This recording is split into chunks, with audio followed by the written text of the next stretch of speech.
A recent study finds that glacial melting at the North and South Poles, as one of the consequences of global warming, is shifting the Earth's rotational axis. Climate change might have already passed a critical tipping point, with drastic impacts ahead now unavoidable. But getting people's attention on this matter is still a challenge. Even during the week of President Biden's Climate Leadership Summit in April, about twice as many people in the US searched about Kim Kardashian than climate change. Although celebrity culture's importance doesn't measure up with the planet's future, this still reveals a harsh reality. Well, there's two features to the problem that make it hard to market. One, it is slow, but people don't necessarily see it in their lives. And secondly, it's a collective action problem. That makes it a hard thing to market because the gradualness means it's not relevant to me, and the collective action nature means I'm not relevant to it. So it has both a relevance and an agency problem from a marketing point of view. So it's inherently a hard problem. Some people are trying to change the narrative of climate change in daily life by engaging what they seem is universal and relatable to everyone, and they've resorted to the screams from the moms. So when I hear climate experts like the science moms say that the outside will be vastly different in much worse ways for my children and my children's children, well, I don't like that.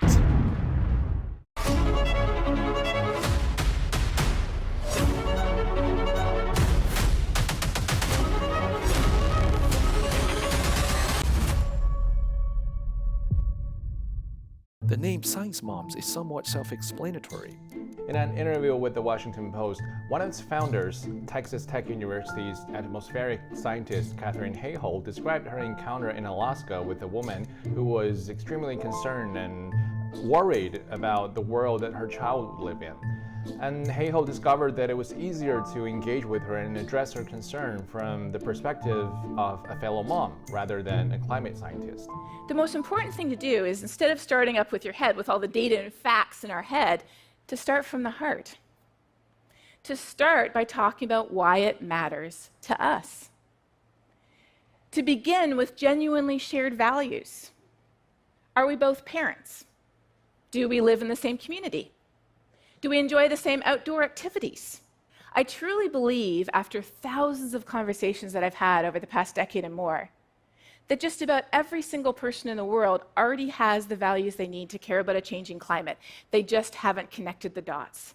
And that's what we can do through our conversation with them. The advice that Hayholt gave to that woman in Alaska to channel your fear into action is now the message behind a $10 million public campaign.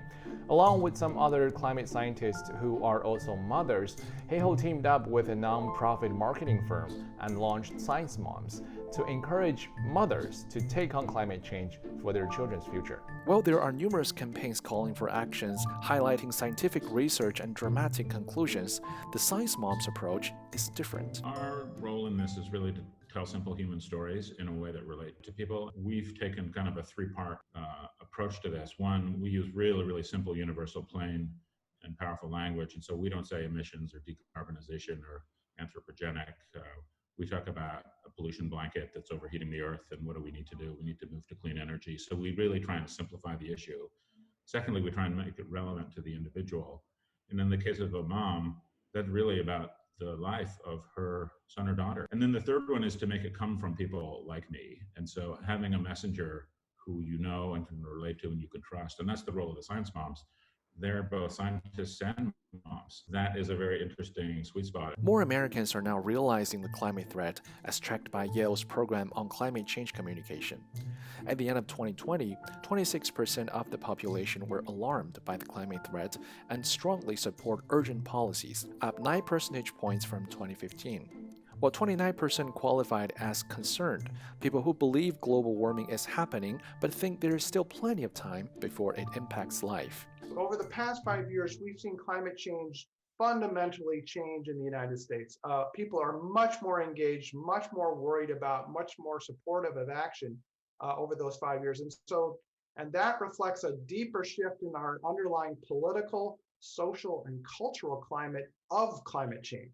It's why you see, for instance, the Biden administration, in stark contrast to the Trump administration, saying climate change is absolutely real. It is absolutely human caused. It is an urgent and global threat that we must address right away. That is part of that political change that has happened within the United States. Yet getting the message out is still very slow. 72% of Americans at the end of 2020 believed that climate change is happening, up only a single percentage point from a decade ago. How exactly climate changes is a scientific study, and sometimes theories can feel a little bit too distant or too abstract, making it hard to engage the general public. Grassroots initiatives like the Science Moms can effectively dismantle that barrier by turning something complex for most people into relatable neighborhood conversation. Climate change. Let's protect our kids' future. Later's too late.